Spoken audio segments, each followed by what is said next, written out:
मंत्रों का एक बार अंतर्मन से उच्चारण अवश्य कर ले। साथ ही अपने प्रेरणा के स्रोत एवं अपने गुरुजनों को अंतर्मन से अभिवादन कर ले। हम लोगों के द्वारा प्रतिदिन कुंडली फलादेश पर आधारित कक्षा आयोजित होती है। आज की कक्षा में जैसा कि आप लोग देख रहे हैं कि कुंडली में दाम्पत्य सुख कैसे देखें, इससे पूर्व हम लोगों ने विवाह कैसे होगा नहीं होगा और भी ढेर सारे विषय वस्तुओं पर हम लोगों ने चर्चा किया था।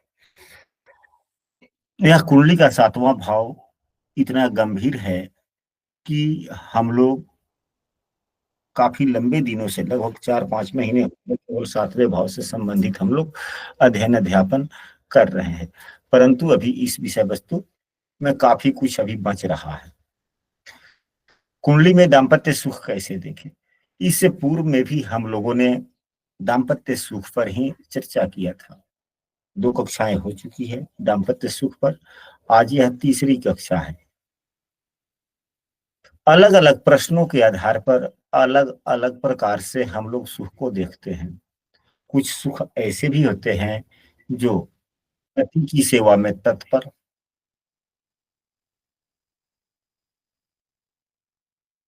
पति के मन के अनुसार व्यवहार अगर मिलता है, यानी कि अगर पति की कुंडली हो और उनके मन के अनुसार और उनकी सेवा में तत्पर यदि उनकी पत्नी सदैव रहती है तो दाम्पत्य सुख अच्छा होता है पुरुषों के लिए।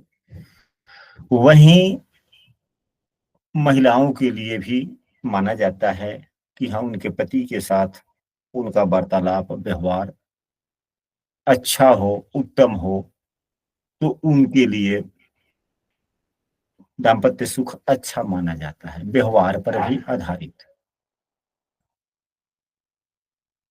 कई प्रकार की स्थितियां होती है, संतति ना होना वह भी एक दाम्पत्य समस्याओं का कारण है। दाम अगर अच्छा हो रहा है तो ठीक है। तो हम लोग आने वाली कक्षाओं में संतति सुख पर विशेष रूप से चर्चा करने वाले हैं।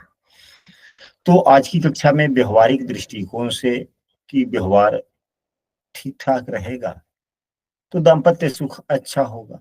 व्यवहार ही यदि अच्छे न हो तो क्या दाम्पत्य सुख अच्छा होगा? जी नहीं। तो यह जो है यह सभी कुंडलियों पर समान रूप से लागू होते हैं। पति के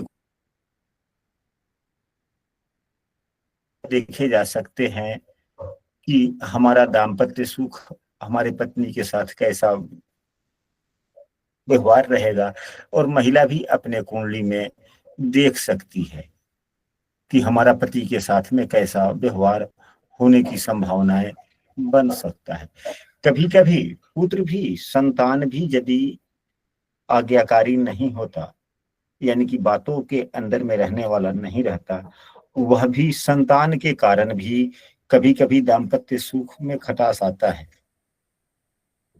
पुत्र है, संतान है, लड़का हो या लड़की, दोनों में से यानी कि पति यानी कि पिता या माता, भले ही संतान थोड़ा स्वभाव का ठीक ना हो, लेकिन माता या पिता दोनों में से किसी एक का चहेता जरूर होता है। ऐसी बातें होती है कि नहीं होती है? जी गुरु जी। तो उसके कारण भी कभी कभी समस्याएं आ जाता है कि यदि संतान का स्वभाव अच्छा न हो तो आपस में संतान के वजह से ही दंपति में कभी विवाद होते रहते हैं। तो हम दाम्पत्य सुख किस प्रकार से देखें, कई चीजें आती है। तो आज की कक्षा में हम लोग व्यवहार से दृष्टिकोण सूत्रों पर चर्चा करेंगे। यदि कोई कक्षा में नया है और हमारे प्रतिदिन की कक्षा में शामिल होना चाहते हैं तो स्क्रीन पर दिख रहे नंबर पर व्हाट्सएप पर कक्षा में कंटिन्यू हो सकते हैं।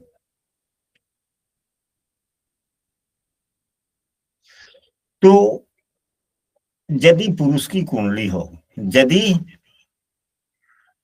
यदि पुरुष की कुंडली हो, यदि पुरुष की कुंडली और सप्तम भाव का स्वामी, यदि पुरुष की कुंडली हो और सप्तम भाव का स्वामी चौथे भाव या दसम भाव में हो तो दाम्पत्य सुख अच्छा होता है। कारण यह होता है कि अगर इसको लग्न मान लिया जाए, सप्तम भाव को लग्न मान लिया जाए, तो यदि लग्नेश चौथे भाव में होता है तो सुख की प्राप्ति होती है, और यह लग्न का कर्म भूमि है। लग्न के कर्म भूमि में लग्न का यह आचरण भी है, लग्न का यह यश प्रतिष्ठा सब है। और लग्न में ही पत्नी आकर बैठ जाए, बोले हाँ, चौथे भाव में, अपने भाव से चौथे यानी कि लग्न के दसम भाव कर्म भाव में आके बैठ जाए तो अच्छी बात है। जिस प्रकार लग्न कुंडली का हम लोग फलादेश करते हैं और यह कहते हैं कि यदि लग्नेश कुंडली के चौथे भाव में बैठ जाए तो फल अच्छा होता है, या लग्नेश दसम भाव में बैठ जाए तो फल अच्छा होता है, वही सूत्र यहाँ भी लागू होते हैं। आप लोगों के पास में जितने भी सदस्य कक्षा में शामिल हैं, में से किसी भी सदस्य के सप्तमेश यदि दसम या चौथे भाव में होंगे तो यह पता चलेगा कि हाँ, आपके जीवन साथी का व्यवहार आपके प्रति सकारात्मक है एवं आपके मन के अनुकूल है। चौथा भाव व्यक्ति के मन का होता है, और यदि सप्तमेश ही चौथे भाव में आ जाए तो सप्तमेश यह कहाँ हो गया, अपने भाव से दसम हो गया, यानी कि अपने कर्म भूमि में आ गया। और ये अपना कर्म भूमि किसका है, तो यह पति का मन है।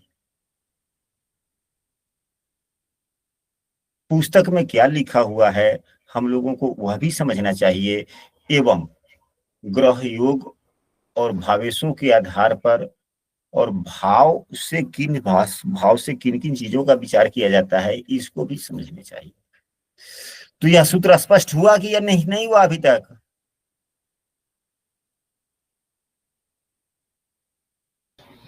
जी गुरुजी, हो गया। यदि अब दूसरे सूत्र पर हम लोग चलते हैं, यदि कुंडली महिला की हो, यदि कुंडली महिला की हो, यदि कुंडली महिला की हो और मंगल देव सातवें भाव में बैठे हुए हैं, मंगल देव सातवें भाव में बैठे हुए हैं,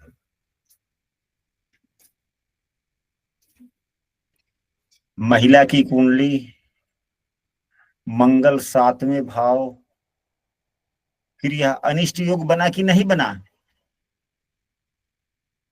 बना गुरुदेव। बना। परंतु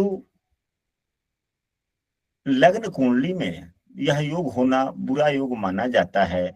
दाम्पत्य सुख ही खराब नहीं, यह तो पतिहंता योग भी हो जाता है। मांगलिक कुंडली को पतिहंता कहा जाता है कि नहीं कहा जाता है? शास्त्रों में भी वर्णित है, आप तो सभी पुस्तक को पढ़े देखे तो उसमें बतलाया गया है कि निम्न किस किस भाव में मंगल देव होते हैं तो पतिहंता या पत्नीहंता योग बनता है। ये केवल महिलाओं पर भी नहीं लगता, यह पुरुषों पर भी यही होगा। लेकिन यदि महिला की कुंडली हो और मंगल देव चाहे जिस राशि में बैठे हुए हो यहाँ इस लग्न में, और मंगल देव को शुभ ग्रह देख रहे हो, जैसे कि उदाहरण स्वरूप यहाँ देव गुरु बृहस्पति देख रहे हैं, सातवें भाव में मंगल हो और शुभ ग्रह के द्वारा दृष्ट हो, साथ ही मंगल यदि नवमांश कुंडली में शुक्र की राशि में हो जाए तो ऐसे महिला के पति उनके व्यवहार के लायक होते हैं, यानी कि व्यवहार अच्छा होता है।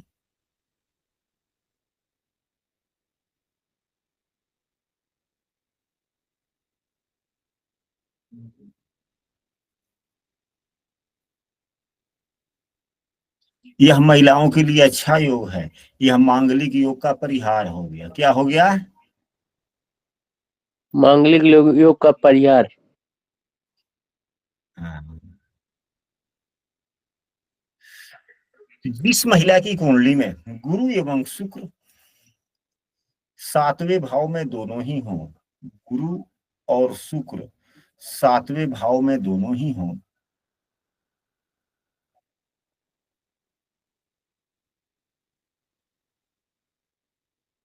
या जिस महिला के कुंडली में चौथे भाव में गुरु, सप्तम भाव में शुक्र, या चौथे भाव में शुक्र और सप्तम भाव में गुरु, यानी कि इन्हीं दोनों भावों में किसी एक में शुक्र और किसी एक में देव गुरु बृहस्पति होते हैं, यह भी अच्छी बात है, यह भी अच्छी बात है और बहुत ही सुंदर बात है। इससे बढ़िया योग तो महिलाओं की कुंडली में दूसरा हो ही नहीं सकता। अगर खास करके चौथे भाव में शुक्रदेव हो जाएं और सप्तम भाव में देवगुरु बृहस्पति हो जाए तो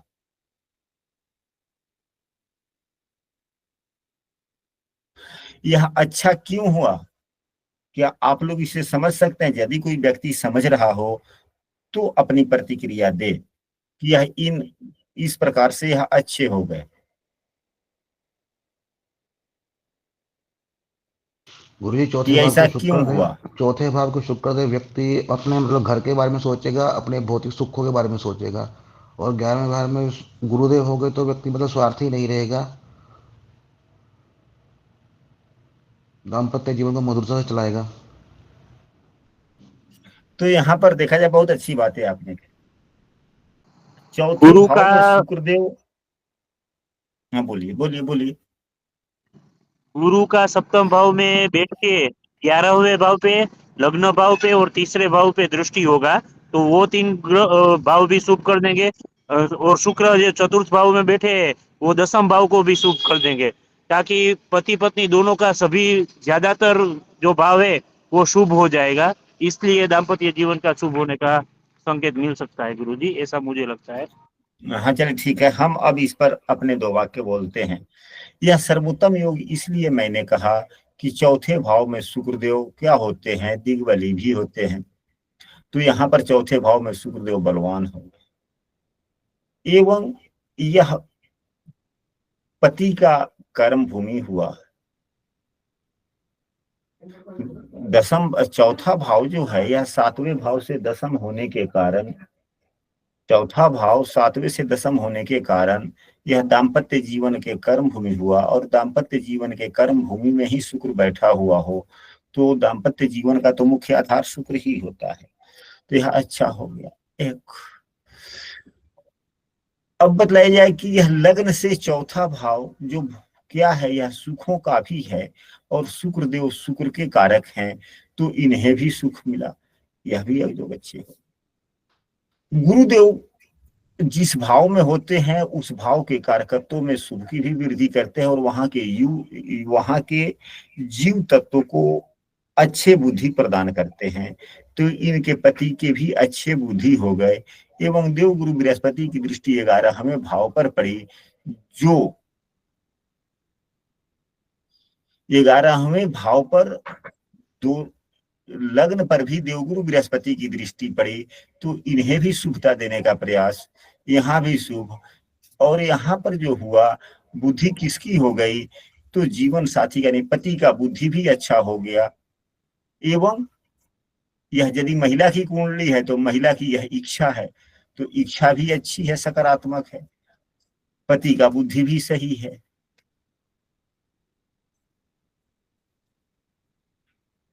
तो जब बुद्धि सही है मन की और ये महिला की इच्छा भी उत्तम है। इसके अलावा यहाँ नवम दृष्टि जो पड़ रहा है तीसरे भाव पर, तो इनका काम करने का ढंग भी बहुत अच्छा होगा, या ढंग पर आधारित है, यानी कि स्किल पावर है, तो इनका स्किल पावर भी अच्छा हो गया। एवं यह कहा गया है कि जिस भाव पर देवगुरु बृहस्पति की दृष्टि पड़ती है तो वहां के शुभ फलों में वृद्धि हो जाती है। तो यह तीसरा भाव विवाह का भाग्य भाव भी है। तो हर प्रकार से यह अच्छे हो गए या नहीं हुए? हर प्रकार से अच्छा हुआ या नहीं हुआ? अगर अच्छा हुआ तो हो गया गुरुदेव। तो यहाँ पर एक दूसरे का व्यवहार मनोकूल होगा कि नहीं होगा? होगा गुरुदेव। तो इन सभी चीजों को हम सबों को समझना चाहिए। गुरुजी एक प्रश्न पूछें? पूछ लीजिए। गुरुजी अगर ये जैसे कि अभी मैंने कुंडली में देख रहा था, उसके अंदर जो है शुक्र जो है चौथे भाव में बैठे हैं, गुरु सप्तम भाव में बैठे हैं, लेकिन चौथे भाव में राहु केतु का भी एक्सिस है। तो जब उसके बाद राहु से, हाँ ना, जब राहु से प्रभावित हो जाएगा तो हल्की समस्याएं आएंगी, तो फिर उसी राहु का तो उपाय करना होगा ना, कि चौथे भाव में राहु और शुक्र की युति के कारण दाम्पत्य जीवन में समस्याएं आएंगी। क्योंकि राहु क्या है, विश्वसनीय ग्रह नहीं है, राहु छाया ग्रह है, दिग्भ्रमित करता है, एक ही जी बात को कभी आगे बोलेगा कभी पीछे बोलेगा, जिसके कारण समस्या। अगर अच्छी स्थिति में है तब तो सुखद योग हुआ या नहीं हुआ। जी जी जी अगर वह प्रभावित है, बुरे ग्रहों से प्रभावित है, ग्रह नीच का हो गया या शत्रु ग्रह से दृष्ट हो गया, नवमांश में खराब स्थिति हो गई, तब तो समस्याएं आएंगी। तो जो समस्याएं आएंगी, तो जिन कारणों से समस्याएं आएंगी उसका उपाय किया जाना चाहिए। अच्छा जी जी, धन्यवाद गुरुजी।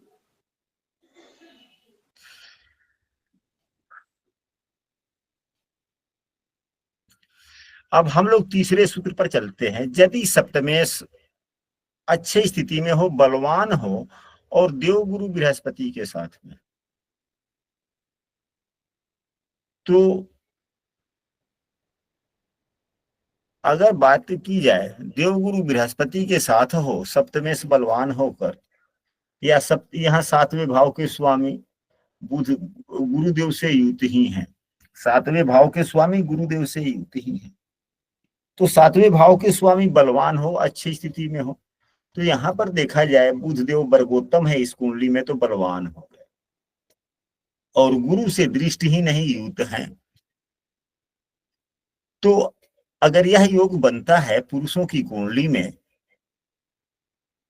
यदि सप्तमेश अच्छी स्थिति में हो और वह गुरु से युक्त या दृष्ट हो, तो उनके पत्नी का व्यवहार, उनके जीवन साथी का व्यवहार उनके मन के अनुकूल होता है, जिससे दाम्पत्य सुख अच्छा होता है, दाम्पत्य जीवन अच्छा व्यतीत होता है।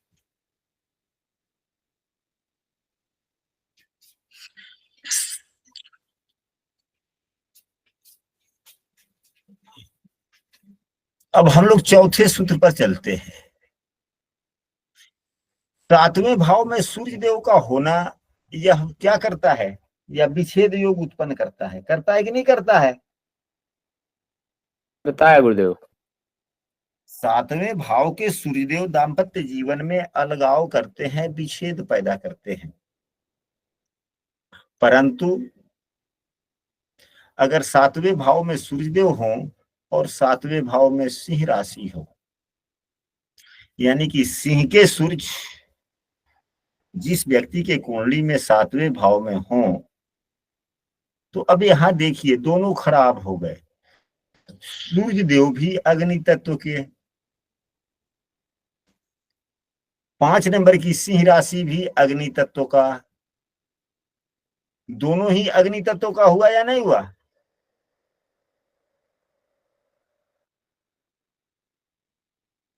हुआ गुरुजी। दोनों ही अग्नि तत्व के हो गए। तो इस पर अगर सूर्य सिंह राशि का हो और शनि के द्वारा दृष्ट हो और अंश बल से भी थोड़े कमजोर हो, तो यह बहुत ही दुखद दाम्पत्य जीवन देते हैं, क्योंकि दोनों ही अग्नि राशि भी अग्नि, सूर्य भी अग्नि, और अंश बल से कमजोर हो जाना यानी कि आत्मबल कमजोर हो जाना, और उस पर से पापाग्रह की और विच्छेदात्मक ग्रह की दृष्टि या राहु से ही युक्त हो जाए तो और खराब। तो दाम्पत्य सुख नहीं होगा, आपस में कलह लड़ाई झगड़े होते रहेंगे। परंतु कभी कभी ऐसी स्थितियां बनती है कि सूर्यदेव सिंह राशि के लग्न कुंडली में होते भी हैं, सूर्यदेव लग्न कुंडली में होते भी हैं सिंह राशि में, और दाम्पत्य सुख बहुत अच्छा होता है, एक दूसरे के व्यवहार मन काफी मिलते हैं। वह योग कौन सा हो जाता है? तो सिंह का सूर्य हो और किसी शुभग्रह के द्वारा देखे जाते हों, तो कौन से शुभग्रह देखेंगे इनको? देवगुरु बृहस्पति ही देखेंगे, दूसरे कौन देखेंगे? शुक्रदेव तो साथ में ही रहते हैं, हमेशा अगल बगल में रहते हैं, तो शुक्र से युक्त हो सकते हैं लेकिन शुक्र से दृष्ट नहीं। बुध से युक्त हो सकते हैं लेकिन बुध से दृष्ट नहीं। हाँ, चंद्रमा से भी दृष्ट हो सकते हैं। तो यदि चंद्रमा या गुरु से दृष्ट हो, यदि सूर्यदेव सप्तमेश हो और उस पर चंद्रमा या गुरु की दृष्टि हो जाए, तो दाम्पत्य जीवन बहुत ही सुखद होता है एवं उनकी पत्नी का व्यवहार उनके मन के अनुकूल होता है। कारण यह हो जाता है कि और सूर्यदेव थोड़े बलवान हो तो और अच्छी बात है।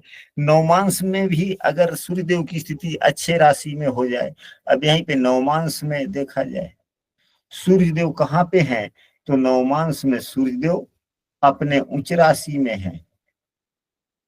दाम्पत्य जीवन बहुत अच्छा व्यतीत होगा, परंतु यह सूर्य एवं राहु की युति है, जो लग्न कुंडली में भी युति है एवं नवमांश कुंडली में भी युति है। इससे स्पष्ट है कि अंशात्मक मान में 3 डिग्री 20 कला से अधिक दूरियां नहीं हैं, इससे करीब में ही है। करीब में है या नहीं है?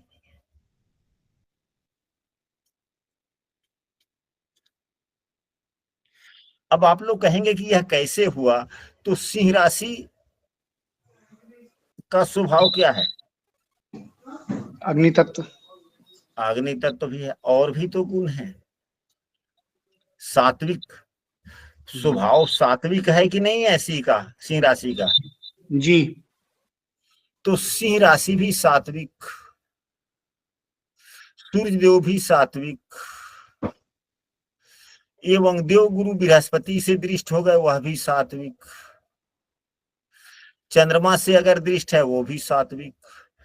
तो सभी जब सात्विक हो और सूर्यदेव थोड़ा बलवान स्थिति में भी हो, तो क्या यह डिगेंगे? जहां पे सात्विकता मन में हो तो व्यक्ति में कर्तव्य परायणता हो जाता है कि नहीं हो जाता है?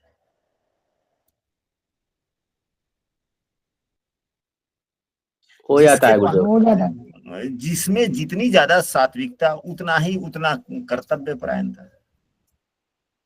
सात्विकता का मतलब ईश्वर के नियम पर चलने वाला। तो ईश्वर सात्विकता का मतलब यही होता है ना कि ईश्वर के नियम पे चलने वाला या मनुष्यों के द्वारा बनाए गए नियम पे चलने वाला। ईश्वर के उस पे चलने वाला। ईश्वर के द्वारा बनाए गए नियम। तो ईश्वर का कोई भी नियम किसी को दूसरा स्थिति देने वाला हो ही नहीं सकता। इसलिए सप्तम भाव में यदि सूर्य सप्तमेश बनकर हो और बलवान स्थिति में हो, अच्छी स्थिति में हो और शुभग्रह की दृष्टि हो या गुरु या चंद्रमा के द्वारा देखे जाते हो, तो उनकी पत्नी क्या होता है, उनके मन के अनुकूल व्यवहारिकता सही होती है, जिसके कारण दाम्पत्य सुख अच्छा होता है।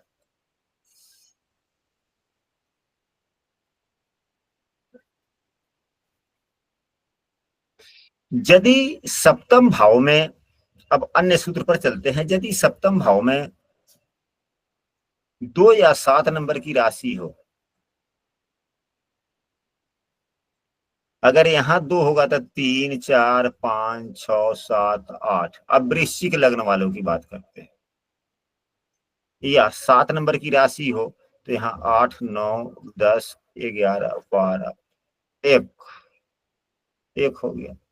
यानी कि लग्नेश मंगल हो, या इस एक ही चीज को हम लोग कई कायदे से समझ सकते हैं कि मेष लग्न एवं वृश्चिक लग्न में शुक्र को यदि कोई शुभग्रह देखता है तो यह अच्छी बात है, दाम्पत्य सुख अच्छा होता है, व्यवहार एक दूसरे से मिलते हैं। या इसी सूत्र को दूसरे शब्दों में कहेंगे कि यदि सप्तमेश शुक्र हो, यदि 7वें का स्वामी शुक्र हो और शुभग्रह के द्वारा देखा जाता हो तो पत्नी सुंदर भी होती है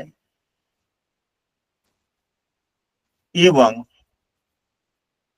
व्यवहारिकता से भरपूर होती है। तो जहां पे व्यवहारिकता भरपूर है वहां पे विवाद ही नहीं होता।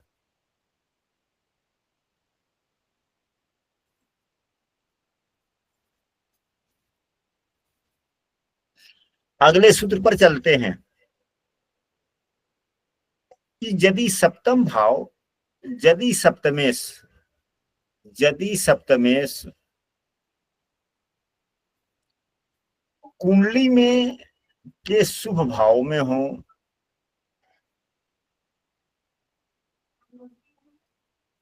यदि सातवें का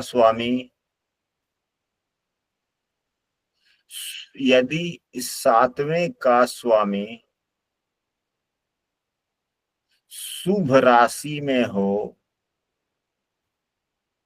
शुभ राशि का मतलब हुआ कि एक तो मंगल का हो गया तो शुभ राशि नहीं हुआ,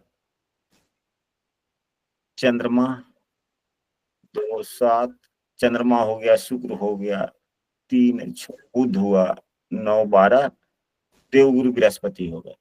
यही राशियां ना शुभ राशि कही जाएंगी। जी गुरुदेव। तो सातवें भाव का स्वामी शुभ राशि में हो, सातवें का स्वामी शुभ राशि में हो और सातवें भाव में देवगुरु बृहस्पति बैठे हुए तो भी दाम्पत्य जीवन अच्छा जाता है। व्यवहार अनुकूल जीवन साथी होता है, दोनों एक दूसरे की बातों को सुनने समझने वाले होते हैं। या यदि यह पुरुष की कुंडली है तो उनकी पत्नी उनकी बात मानने वाली होती है।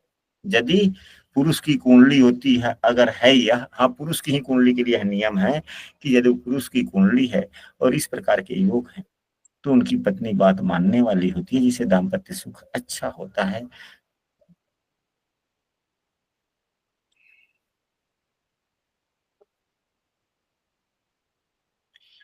और यही सप्तमेश अगर यही 3 नंबर की राशि है सातवें भाव के स्वामी यहाँ पर, तो शुभ राशि भी है और कुंडली का शुभ भाव भी है और शुभाग्रह से युक्त भी है। तो क्या यह योग अच्छा हुआ या बुरा हुआ? बहुत अच्छा हो गया। लेकिन अगर यही सप्तमेश यहाँ शुभ राशि 2 भी है, यहाँ पे बुधदेव होते एवं गुरु से युत या दृष्ट होते और गुरु से युत या दृष्ट हो ही जाते तो क्या उतना सुख होता? नहीं। तो हम सबों को भाव को भी देखना चाहिए कि ग्रहों की स्थिति किस भाव में बन रहा है।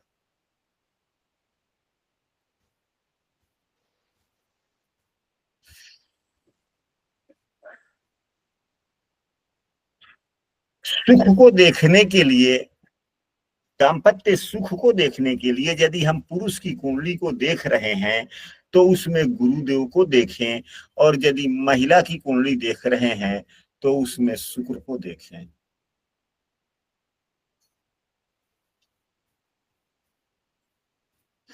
लग्नेश अगर महिला की कुंडली हो और लग्नेश एवं शुक्र दोनों ही युत हो, लग्नेश एवं शुक्र, यदि महिला की कुंडली हो और लग्नेश एवं शुक्र की युति है और उस युति पर अगर कोई सी शुभग्रह की दृष्टि पड़ जा रही है, चाहे वह गुरुदेव की दृष्टि हो, चंद्रमा की हो, तो दाम्पत्य जीवन बहुत ही अच्छा व्यतीत होता है। एक दूसरे के व्यवहार अच्छे देखने को मिलते हैं।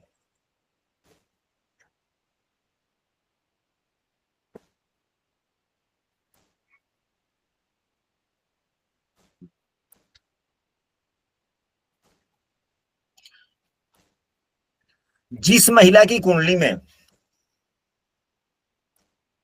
जिस महिला के कुंडली के 7वें भाव के स्वामी बलवान हो, अब यहाँ पर इस कुंडली के, अगर यही कुंडली महिला की मान ली जाए तो इस कुंडली में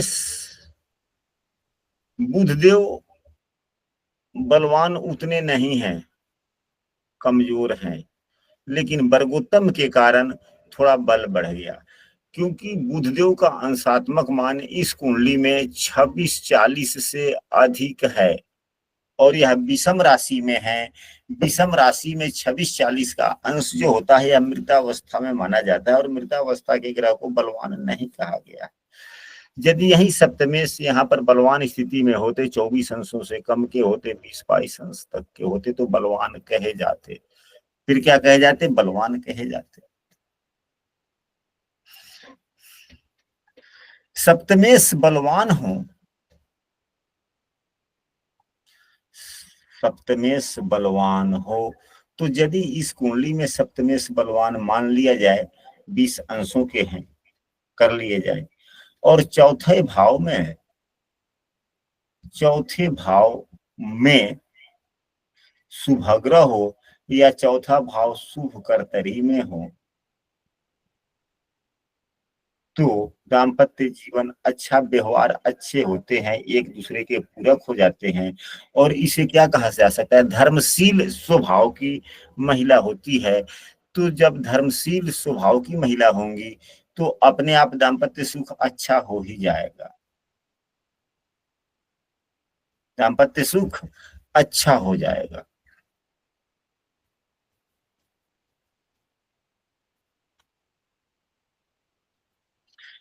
यदि पुरुष की कुंडली हो, यदि पुरुष की कुंडली हो, इसी कुंडली को पुरुष की कुंडली अगर मान लिया जाए, यदि इसी कुंडली को पुरुष की कुंडली मान लिया जाए, सप्तमेश केंद्र भाव में हो और कम से कम नीच के न हो, सप्तमेश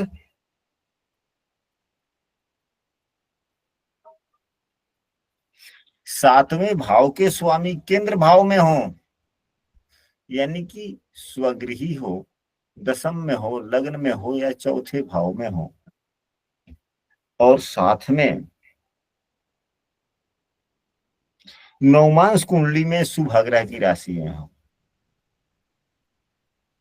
तो भी एक दूसरे के पूरक होते हैं, व्यवहारिकता से अच्छे पाए जाते हैं, एक दूसरे के व्यवहार को समझते हैं, जिससे दाम्पत्य जीवन अच्छा व्यतीत होता है।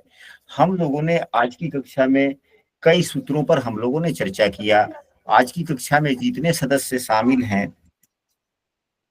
कृपया केवल यह बोलें कि आज की कक्षा के कितने सूत्र आपके कुंडली पे प्रभावी हुए और जो चर्चा हम लोगों ने किया, क्या वह आपके जीवन में लागू हो रहा है? यदि लागू हो रहा है तो लगभग कितने प्रतिशत लागू हो रहा है? 35 सदस्य कक्षा में शामिल हैं। कृपया आप लोग अपने अपने कोई एक दो तो ऐसे सूत्र होंगे जो आप लोगों की कुंडली पर अवश्य लग रहे होंगे। जी मेरी कुंडली पर लग रहा है गुरुदेव को प्रणाम। आशीर्वाद। गुरुदेव 50% लग रहा है। तो लगने तो चाहिए उससे अधिक। तो क्या कौन सा सूत्र आपके कुंडली पे लग रहा है? और आपने कहा कि 50% ही लग रहा है, कौन से सूत्र लग रहे हैं जरा बतलाएंगे आप? गुरुदेव अभी कुंडली सामने नहीं है और मैं फोन से ही वो कर रहा हूँ। हाँ, तो फिर कहाँ से होगा? जब भी कक्षा में शामिल हों तो कम से कम अपनी कुंडली अवश्य रखें। हाँ, सूत्र लग रहे होंगे, कहीं वह संबंधित ग्रह नवमांश में पापग्रह की राशि में होगा या उस ग्रह को पापग्रह देख रहे होंगे या वह ग्रह अंश बल से कमजोर होगा, तो फिर योग तो लगता है, तो योग का प्रभाव तो कुछ ना कुछ दिखेगा। लेकिन यदि योग वह विच्छेदात्मक ग्रहों के प्रभाव में है तो यह योग पूर्ण रूप से नहीं दिखता।